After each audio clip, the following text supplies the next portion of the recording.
Funding for Winds of Change is made possible in part by the Corporation for Public Broadcasting and by the financial support of viewers like you.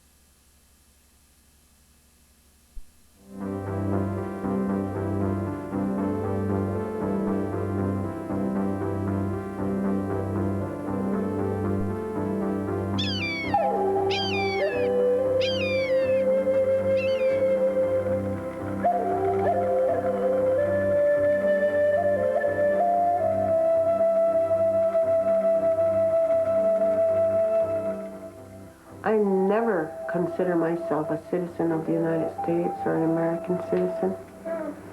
Never.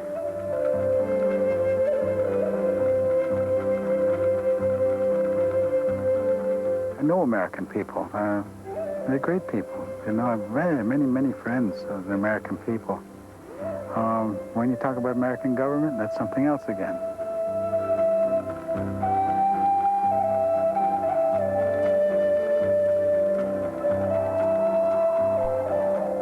I believe that we will endure any problem, and I believe that we will always be here.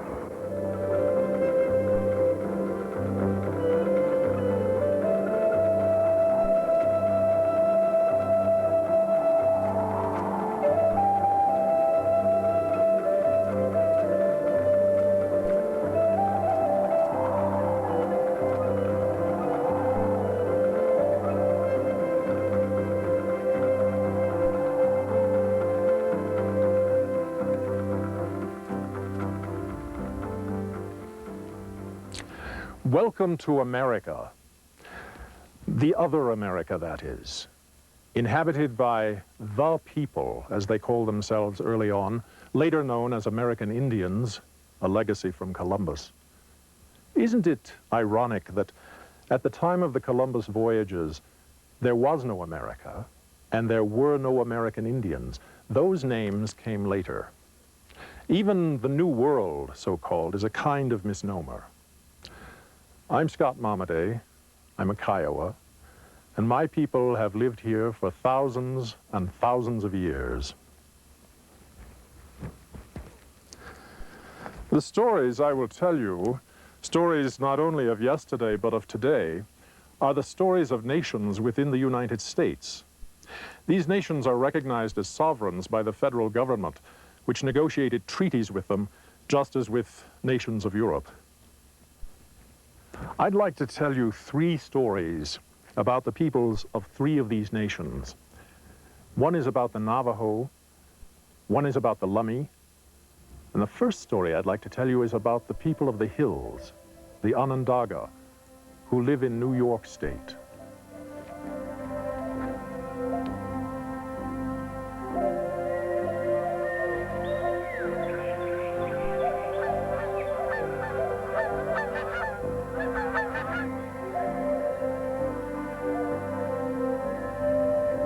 The Onondaga Nation, somewhat larger than Monaco, smaller than Liechtenstein, around 1,200 people, 6 miles south of the city of Syracuse, New York.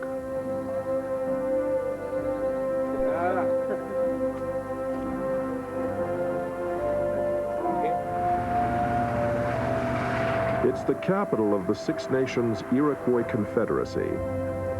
The Iroquois Grand Council meets here. The Onondaga are the keepers of the central fire.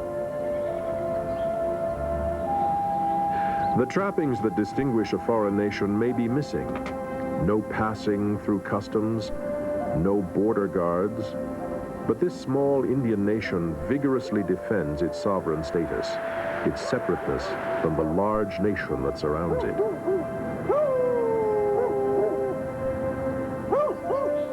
We're still here in New York in this small piece of land, battling to maintain ourselves, but they were unable to move us. We did not move. We were like a rock that a river went around, and we're still here. There are 14 hereditary chiefs among the Onondaga. There are the clan mothers who nominate them for a lifetime, but who can depose the chief who strays from his duty.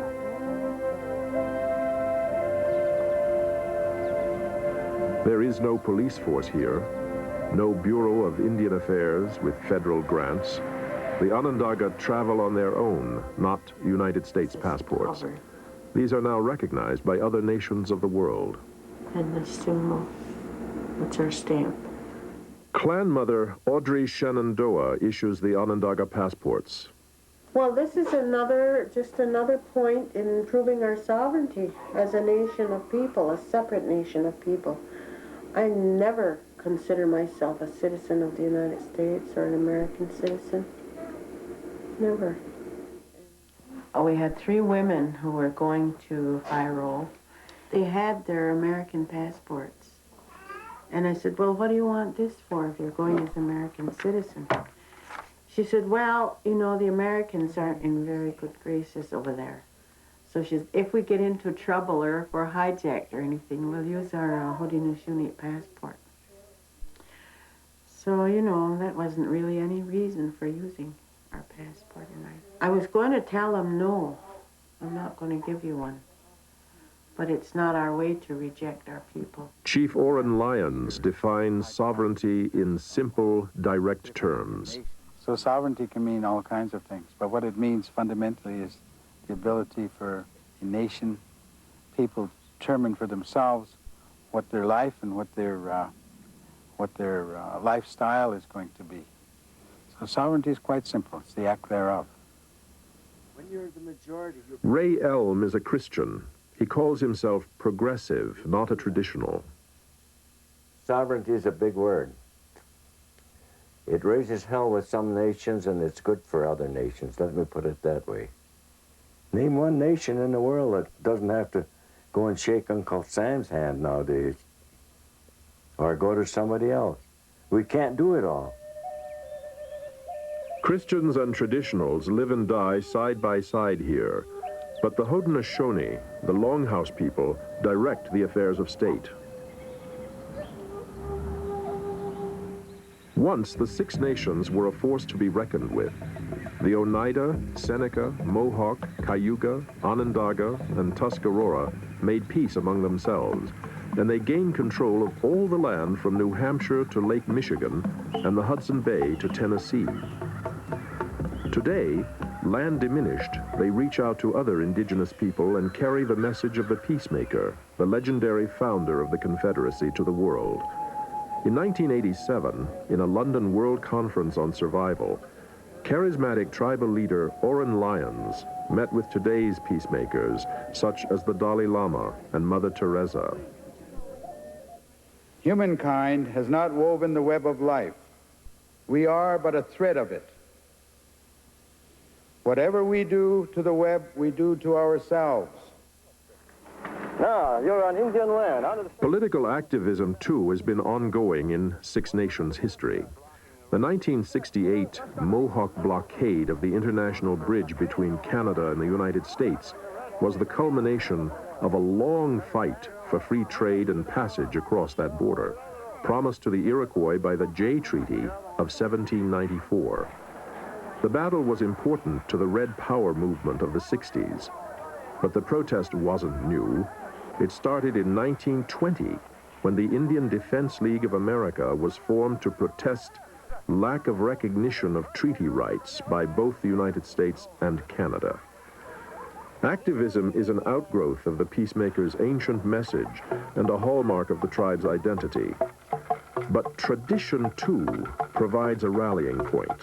As cultural traditions persist, so identity persists. Lacrosse is an ancient tradition that has survived all change that has passed this way, both bad and good. We found Chief Orrin Lyons watching his grandson play lacrosse at the box. They learn early. Lacrosse is the sport. Much more than a game. It's a fabric of Six Nations community. Everything revolves around it.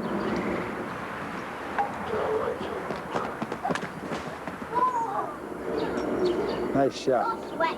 No sweat, huh? Put it right in there. It's like this all in the Six Nations. They all play. Kids running around all the different reservations right now.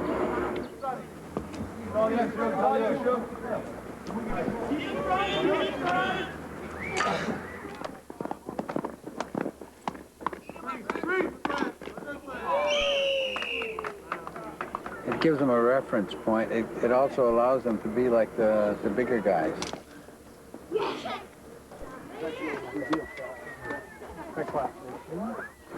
Grandpa? Yes, sir. Do you got any of a drink? Do I have any water? No, I don't have any at all. You guys don't have no water pail here? Why not? For some, this tradition leads to college scholarships. In any case, the future of the nation rests with these young warriors. In English, they call them the warriors, but it's not really the right word. What the word in our language, Wodiskageta, says, he carries the burden of the bones of his people. In other words, everybody who is not a chief or one of the clan mothers or one of the faith keepers has this responsibility because that's what they are all called.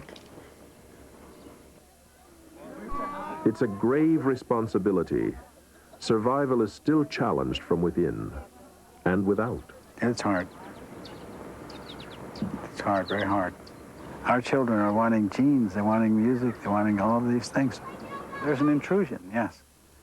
There's an intrusion, and that intrusion carries with it a philosophy, and the philosophy of materialism. And that's a very destructive force in our perspective. Onondaga is a nation on wheels, crossing the borders daily to the source of the modern and material, to where the jobs are. It tests sorely the ties of nationhood. Clan mother Alice Papineau, niece Melody Lazore, and her daughter Ashley. I think like every individual would like, nice things, a nice home and a new car, and, all that is very nice to have, but, your job, you have to be at when there's ceremonies going on and you're not able to attend because of your job, and you can't say, well, I have ceremonies, I have to go. So it just seems like it's a constant pull between, two worlds, your traditional way and, your job to survive, so you're just constantly pulling all the time.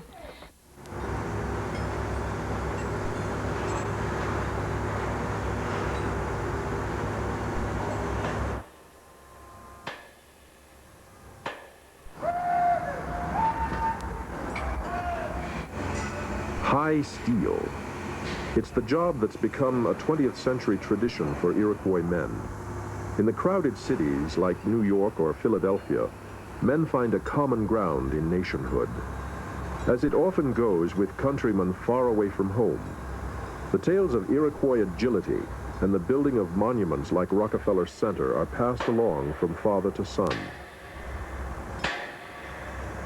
Well, they make good money, although it's a dangerous job, and so many of them are cripples.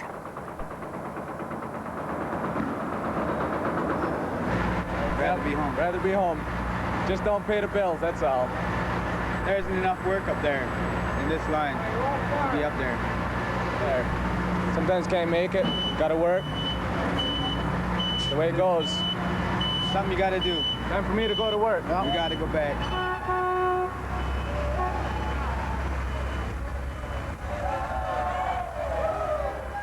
Iron workers' life is a very lonely one. They're in major cities. It's a lonely life away from their families. My husband was an iron worker at one time, and I went with him on all his jobs in major cities. Took up light housekeeping rooms like that with my two boys. And when they became school age, and I had to stay home, much to my surprise, my husband took up tree surgery. And that's what his work was, so that he could be home. I was surprised at that. Alice Papineau says her motto is, life is full of wonderful surprises. And she believes in taking chances. In 1983, in her small trading post, she sheltered fugitive American Indian movement leader Dennis Banks for almost a year. Traditionally, Onondaga women ran the villages while males hunted, traded, and went to war. Today, many of these articulate women act as ambassadors in the United States and beyond. I go too far away, I fly. The one technology of the white man I like is flying. I enjoy that.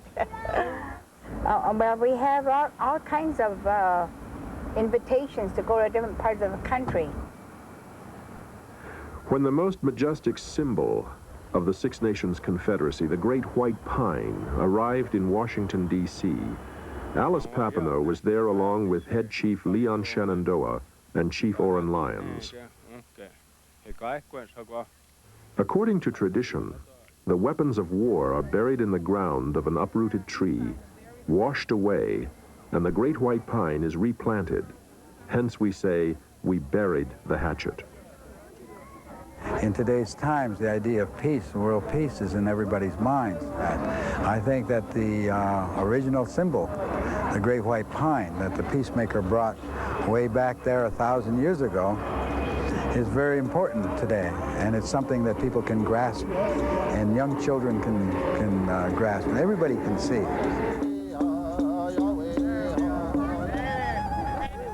When the peacemaker set down the laws, he said the woman is very important, and so he made it to be that we would follow the woman, that it would be a matrilineal society, and that it would be the woman who would determine what the nation and the clan of the children would be.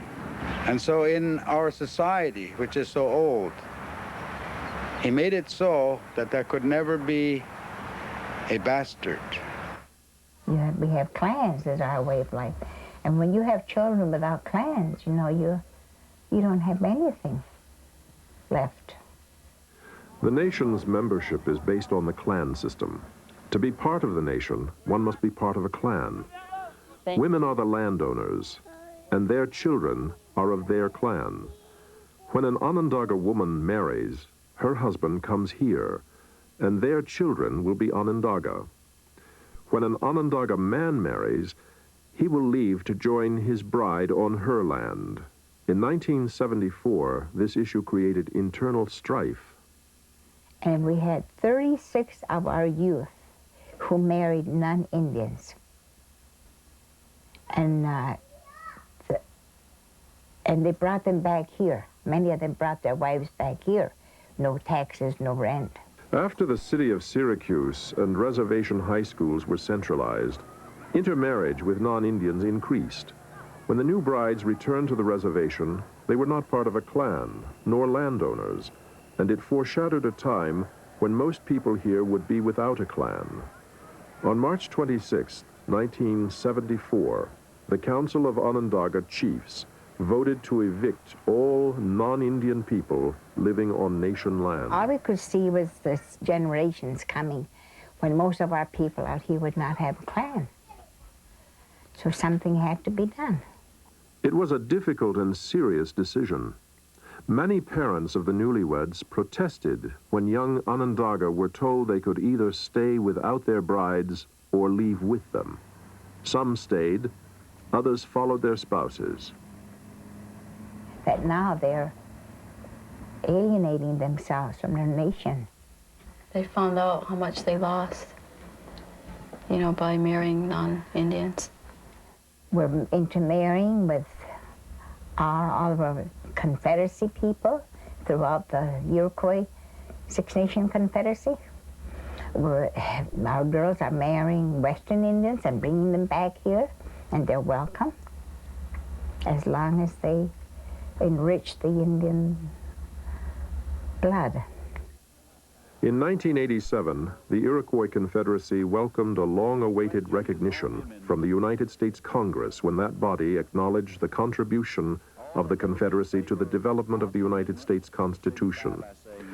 But with the Onondaga, as with any nation, there is divisiveness. There are internal problems and ongoing outside pressures, and endemic within the Indian nations, the threat of taxation on nation business. The loss of language, now used casually and interchangeably with English, the need to leave the reservation for school and jobs. But there remains a vision of the future for future generations. That our present generation of chiefs are probably not the quality of the previous generations. We don't know. But our mandate is to take care of our generation here and then to see to the future generations. And that's we do the best we can. We don't do things in a hurry like our brothers, the so-called white man. We don't move as fast. We're on a slower pace. But I hope that in time we will have some of our dreams come true, like building houses. I've been to many places in this world, but I always come back. This is always home. I love my hills. Onondaga, you know, means the people of the hills. That's what it means.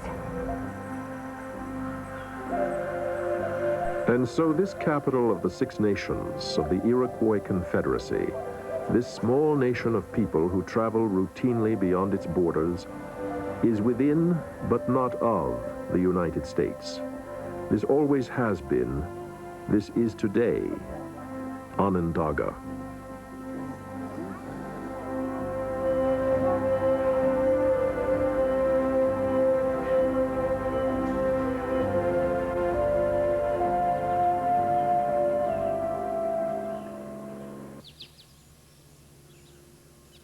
From the east, where memories of early encounters with foreign intruders have drifted through the generations, to the southwest, to a scenic place that visually fits the popular conception of Indian country.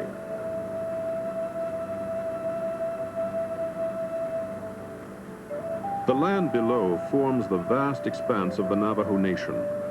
It is a place that stretches across the states of Arizona, New Mexico, and Utah. A nation whose population will soon approach 200,000, a place about the same size as the nation of Ireland.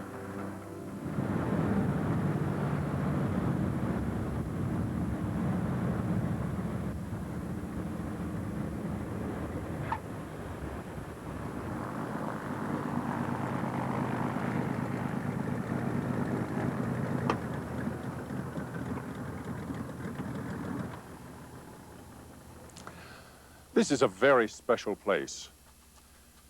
This nation, the Navajo Nation, has its own police force, its own elected government, its own Supreme Court. English is spoken here, but very often it's spoken as a second language. You know, the Navajo Nation, perhaps more than others, in its vastness, its complexity, its symbols, suggests the idea of sovereignty. The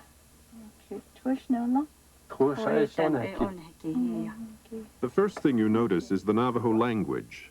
It is the language of conversation and of the classroom.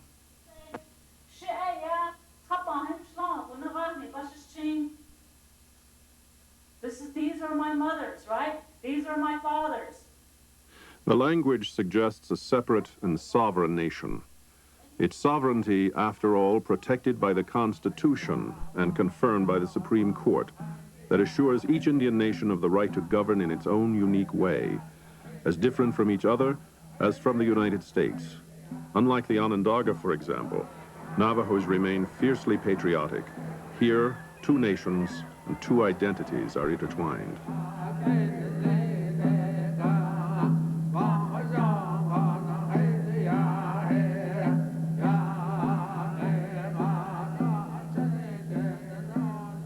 Veterans Day, inside the Navajo Nation. Ceremonies combine the symbols of two nations. The flag of one accompanies the music of another. Two symbols, but one message.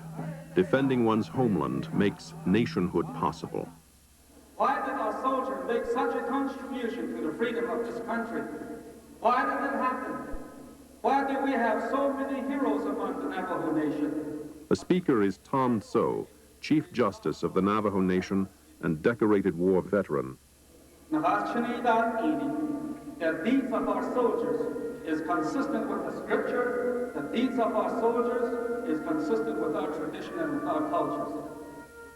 And there is passion to defend what is theirs. Another tribal judge, Robert Yazzie. Born a Navajo, I will die as Navajo. I speak the Navajo language, and I think Navajo. I want to maintain those ways. This is what sovereignty means. This is why it's worth fighting for. Longtime Navajo leader, Peterson Za. Tribal sovereignty to me means everything. Tribal sovereignty is tribal government. Tribal sovereignty is the Navajo language. Tribal sovereignty is our water, is the land. So therefore, to me, it means everything that we have as people. And therefore, we need to protect it as much as possible. In the stillness of the midnight, precious sacred scenes unfold. And at the Navajo Veterans Cemetery lie the graves of those who gave their lives to defend the sovereignty of two nations. In fact, during World War II, the Navajo language itself played a patriotic role. The famous Navajo code talkers used the language to transmit secret messages in the Pacific, confounding the Japanese.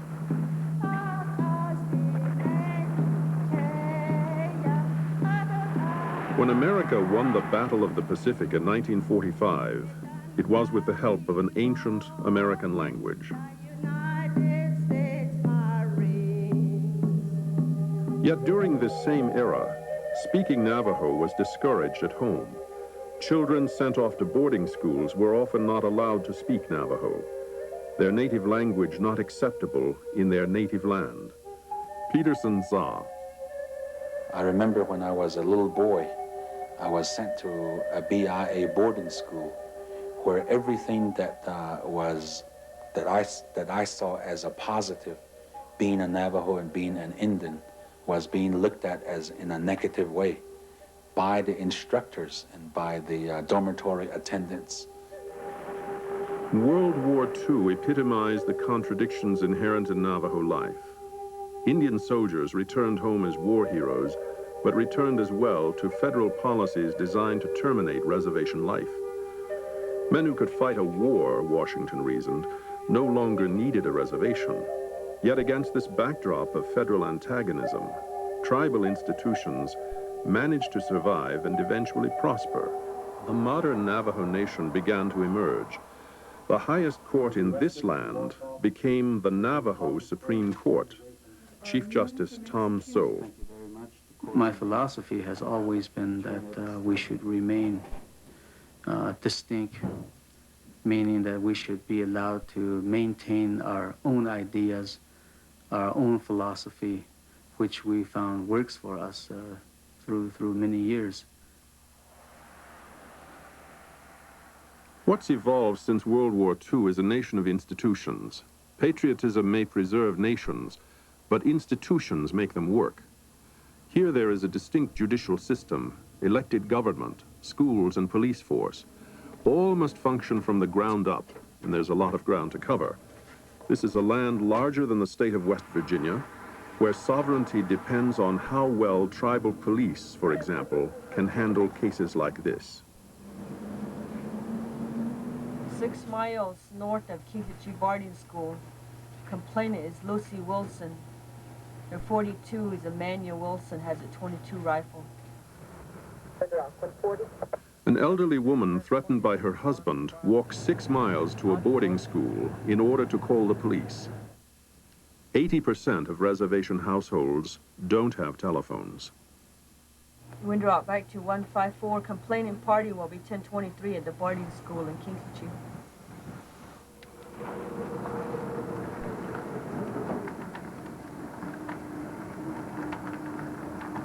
Sergeant George Toth responds to the call.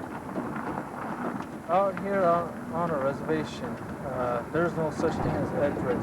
So the only direction that they'll give us is, let's say a school, 3 miles north of the school. They'll say 1 or 3 houses down. When you get down to the scene, there'll be about 4 or 5 Hogans.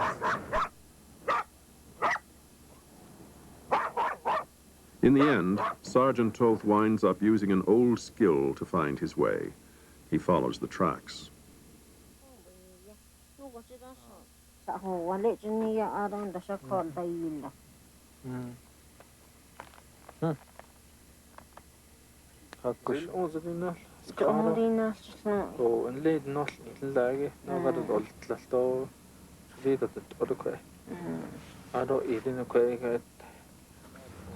In most cases, you know, our majority of these families, elderly, older people, they can't speak English, so you have to understand their tradition. If you don't, you're going to have a hard time being, you know, communicate with people out. Today, tribal police are taking communication one step further. They are trying to link this land together through one simple yet enormous task. They are trying to give everyone in an entire nation an address.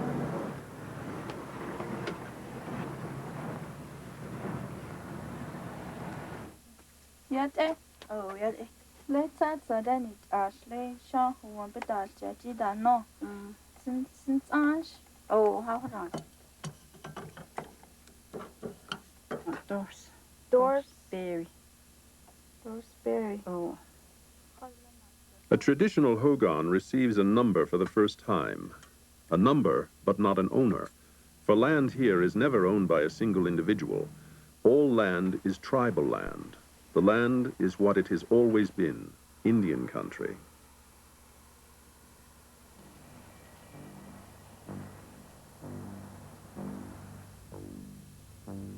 The traditional land of the Navajo was first populated by the Anasazi people. They built spectacular cliff dwellings around the year 1000, then mysteriously disappeared. The Navajo came about 500 years ago. Diné, or the people as they call themselves, have endured ever since.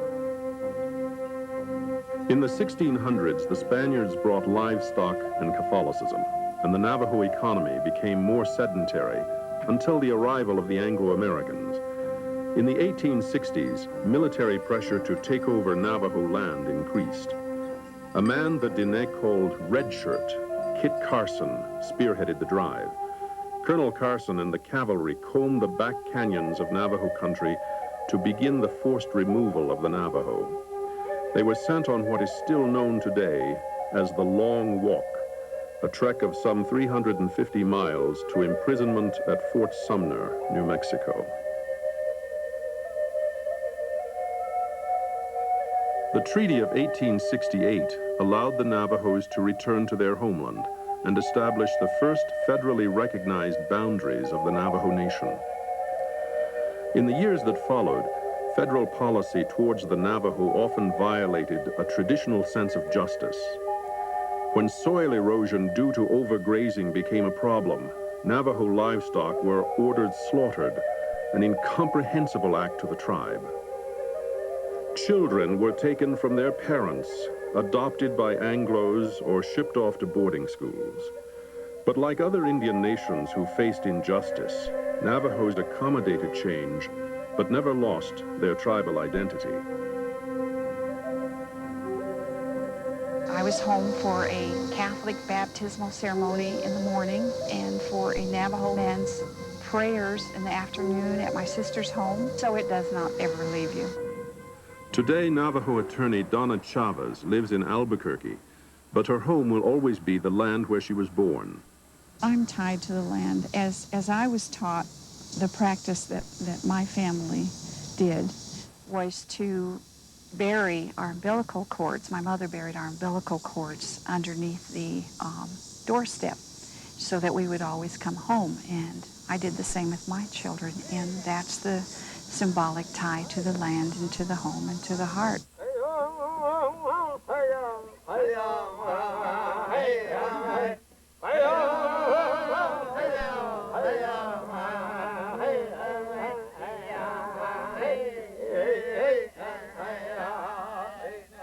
Ties to the home and to the heart. This is a traditional ceremony on a mountain top inside the Navajo Nation.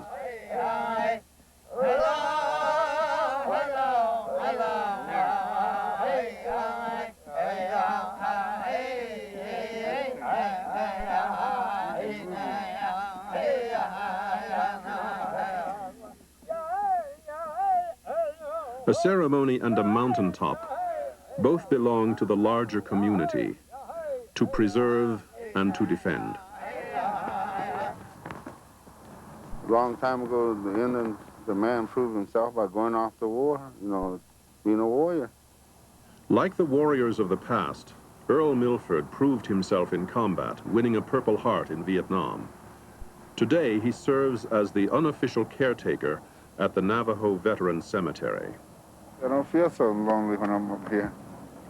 Just a lot of these guys I knew. This is Michael Byer down here. Herman Holsoy down here. Lenny Hickson's up here too. I'm not ashamed to shed tears for these guys. What's a few tears for them? At least I care for them. After the many things we went through, come back, dies over here.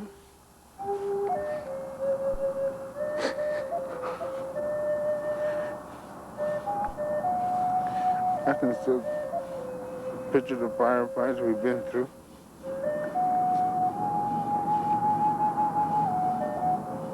It hurts. You hear it.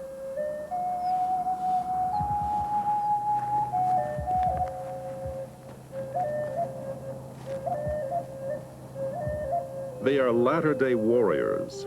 Many survived combat abroad, but couldn't survive at home. Victims of alcohol, poverty, and changing times. It is that battle that now poses the greatest threat to tribal sovereignty. Tribal Judge Robert Yazzie. Right now, we are losing our language. Right now, more and more tribal members are becoming semi-traditional. And at the rate we're going, somewhere in the future, we're not going to have our language anymore. We're not going to have our customs or ceremonies anymore. And that's what I'm worried about. That's the reason why I say I'm afraid of the future. The young Navajo people should be taught something about their history, something about themselves, something about their culture, something about their language, and something about their heritage and how their grandmothers and their grandfathers looked at a certain situation, because from that you get strength. It's a challenge facing all Navajo institutions, and so the courts are attempting to blend the contemporary with the traditional. Peacemaker Court. Peacemaking dates back many centuries. Here there are no rules of evidence, no legal terminology, no dispassionate judge. It is a tradition fundamentally different than the Anglo-Saxon idea of blind justice. Chief Justice Tom So. Traditionally, the Navajos were just sort of on the opposite. And they felt that within the clan system, there has got to be somebody that is wise. And the fairest way to deal with a dispute is to have somebody as a mediator and arbitrator who were familiar with the faults, the reputation of the character of the parties in a case. In this case, a mother seeks help in resolving a dispute with a troubled young member of the family. The discussion goes on for hours. Peacemaker Justice Frankie Paul. An Indian person just doesn't come out and say, all right, I heard your story and I heard your story. And the way I see it is you're right and you're wrong. The Indian people would like to give everybody time.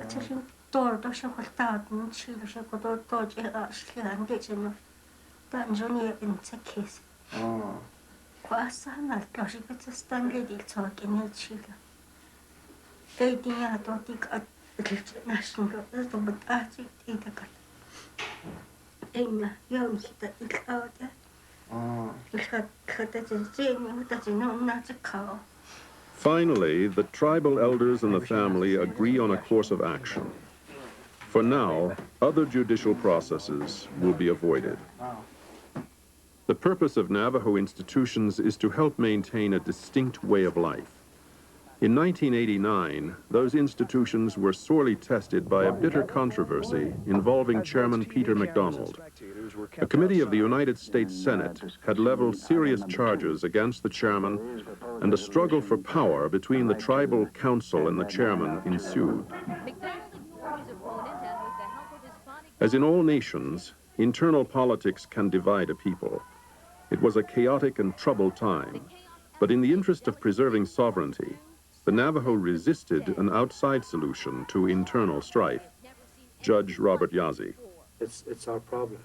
We don't need other people. We don't need outside intervention to come in to tell us how we should run our system. That's sovereignty. That's the exact meaning of sovereignty.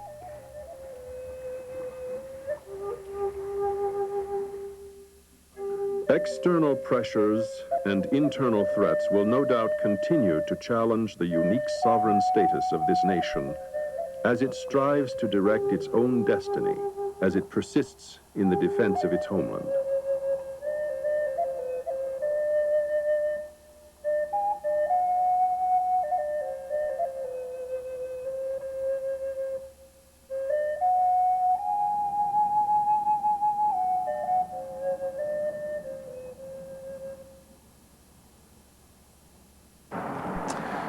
When a nation is rich in natural resources, that's the Pittsburgh Midway coal mine back there, the question of taxation, the question of who imposes taxes, the state or the Indian nation, becomes a matter of dollars, millions of dollars. As Indian nations change and develop, any decision that affects the tax status of one Indian nation will reverberate through all of Indian country. After all, the power to tax involves the power to destroy, just as John Marshall said it in 1819. Take, for example, the Lummi Nation, a small tribe in Washington state that's been fending off the IRS in its attempts to tax its harvest of fish. This threat to its treaty rights and its economy strikes at the very existence of the Lummi as an indigenous nation. One thing we do have is dreams, and our dream is that if there's going to be a tax, it'll be paid to our own government. We are a nation, we're an indigenous nation.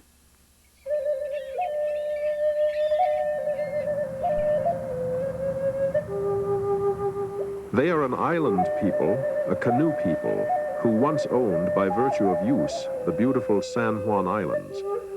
The waterways and much of the coastal lands from the Fraser River in British Columbia to the southern part of Seattle. In 1855, the Lummi, along with 20 other Northwest tribes, signed treaties of peace and friendship with the United States. These treaties guaranteed them the right to hunt and fish in all customary and usual places, in common with citizens. The Lummi tribal chairman and fisherman, Larry Kinley. The fishing was very, very important. It's very specifically mentioned in our treaty with the United States, and we've been building on that. And they're, as hard as they tried to make us farmers, they never could make our people farmers. They worked hard at the farming. As soon as the fish showed up, the people left and went fishing, and that's who we are. We're a fishing people, and I think we always will be.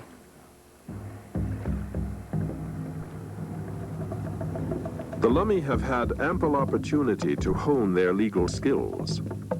In the late 60s and early 70s, there were confrontations between the treaty tribes and the state of Washington over treaty fishing rights. The Lummi have been to the Supreme Court 7 times this century to defend their treaties, and they were able to help prepare the legal briefs that resulted in the landmark decision handed down by Judge George Bolt in the U.S. versus Washington case in 1975. Phase 1 of that decision upheld the in common with citizens language of the treaties and guaranteed that Indians had the right to up to half of the harvestable fish. This opened the door for the Lummi to develop a fishing industry. In Puget Sound, the salmon population had sharply declined. This created a crisis in the area and a responsibility to replenish the fish. we have 2 hatcheries. The operations raise more fish than the whole fleet ever takes out on an annual basis. We're quite proud of the hatcheries.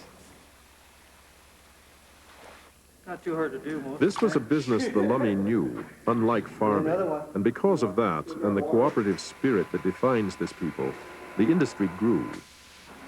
Lummi Protection Task Force Coordinator, Jewel James. The Lummi fishermen operate different types of gears. We have reef netters, purse seine fishermen, gill net fishermen, and as I said, skiff operators, which are another form of gill net fishing. One thing that they all have in common right now is that they're the target of the United States government's Department of Treasury and its Internal Revenue Service. Although the Lummi are given credit for conservation and management and for their part in bringing in the recent record-breaking salmon run, their high visibility caught the eye of the IRS. Although tribes are tax-exempt, the IRS maintained that individual income earned by the Lummi was not. To test this, in 1982, the U.S. Department of Justice and the IRS brought lawsuits against 77 individual Lummi fishermen, claiming they owed back taxes, fines, and interest. Fisherman Steve Solomon. Letters were sent by the IRS to individuals that made X amount of dollars, how they come about these names to numbers, I have no idea of. Went through the audit procedure. They said I owed this much, and I contested it. Lummi Vice Chairman G.I. James. By the United States. They contended that we were citizens, so that we owed taxes. Sam Kagi calls it part of the ongoing struggle for sovereignty. And every day we're having problems of water rights, land rights, fishing rights, hunting rights, where the states are trying to get in, tax land or control water, flying in the face of Indian sovereignty. And I think whenever Indian America wakes up, we're going to have to unite and really mean it. And it's not a large income. We did a study in 1982 and 83, studying the commercial situation of our fleet, and it's shocking, but it's a way of life. We have always been fishermen, fisherwomen. We've always been a culture dependent on the salmon, and we'll always go on fishing. We're not going to back up. We don't retire. We say we die fishing.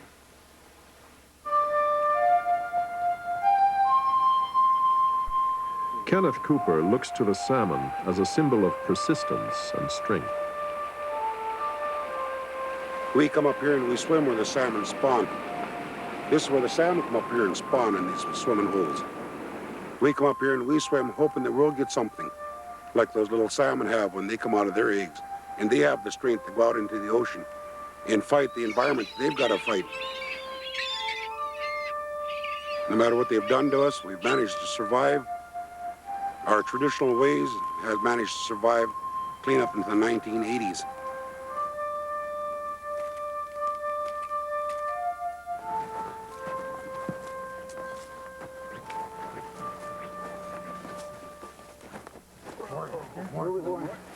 Stand it up now.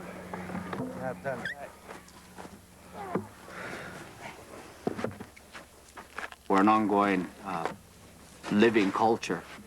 We change with the times, but we also have a lot of traditions. We have a lot of ceremonies. We have elders that still hand down the stories of the past, stories about things of importance. Things of importance such as the story of Salmon Woman and her children, and how the salmon came to the Indian people of the Pacific Northwest, the Lummi people, how the salmon got into the rivers. And these stories not only taught us about the importance of living here at the mouths of the rivers, but also living in harmony with nature.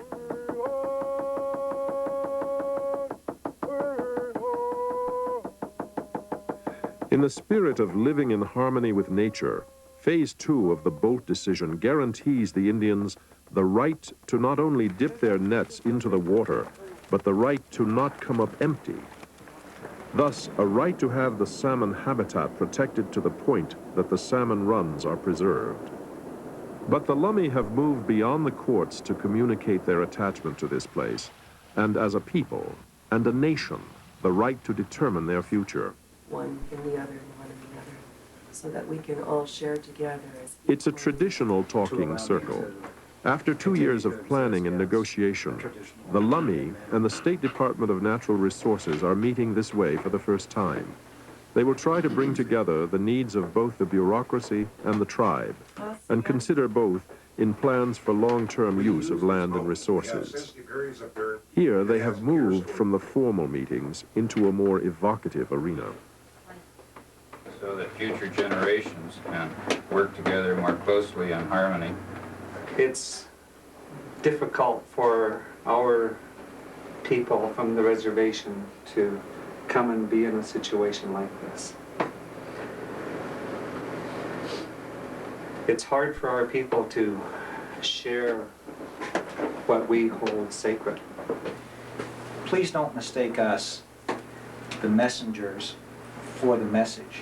Sometimes there are things that we cannot do, things that are just beyond our power. And even though we don't have the history or the culture to feel like you do about some of the resources, doesn't mean that we are unfeeling. I feel intimidated to sit among you. Not because you're you, or because you're you, or because you're you. It's because you're all you. The bureaucratic system that I don't understand, I fear it. I don't want to have to sneak to go to the mountains to bathe. I don't want to have to hide behind a law to go get my bark from my berries or my ferns or the things that I use for my body to keep it green and healed. I don't want to have to disobey the law because of the bureaucratic system. I don't understand it. I don't know how it works. Fear of the bureaucratic system can disrupt a nation. Here in 1987, word that the U.S. Congress was dealing with the question of taxation of the fishing industry brought about a reenactment of an old event. They're upset, and they burned a couple boats, saying, it's just like the Boston Tea Party. We will burn our boats before we give them up. We're a small community. All we have is fishing. Now you want to take our sole source of income? Now you want to take our livelihood away? They felt that we were small, wouldn't be able to defend ourselves, and they would get a precedent through that could affect all other treaties. Many people in the United States say there's a problem with Indians because Indians don't pay taxes. When an Indian leaves the reservation in almost all situations and takes a job just like anybody else in the United States, whether they're a foreign citizen from another country or a citizen of the United States, they pay taxes on that income. Their employer takes taxes out. When they buy something, they pay sales tax. We pay taxes just like anybody else. But not, said Jewel James, on individual income from treaty-reserved rights such as hunting or fishing. The IRS read it another way, and so the Lummi went to Washington, D.C. to convince the Congress. The Lummi saw the fight as a threat to the sovereignty of all Indian nations. They saw it, finally, as a matter of promises. Keep your promises. Most of all, keep your promises to your own citizens that you'll honor your own Constitution, that you'll represent them with honor and fairness in all dealings, not with just foreign nations, but with domestic nations.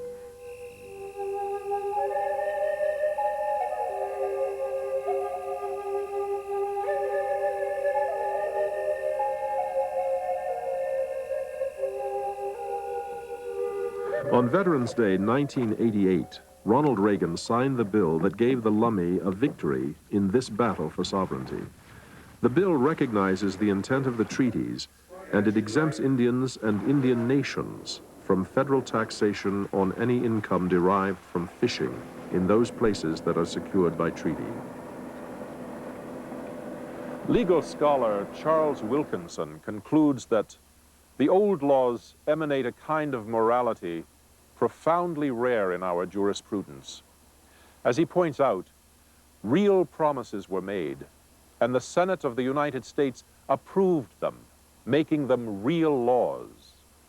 My sense is that most judges cannot shake that. Now, of course, Indian nations depend on more than just the courts and the validity of old promises. The future of Indian sovereignty will also be determined from within, by the Indian nations themselves. The future follows on the heels of history, and 500 years of change. Battles have been won and lost, but within the United States, against all odds, hundreds of Indian nations still exist.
This is PBS.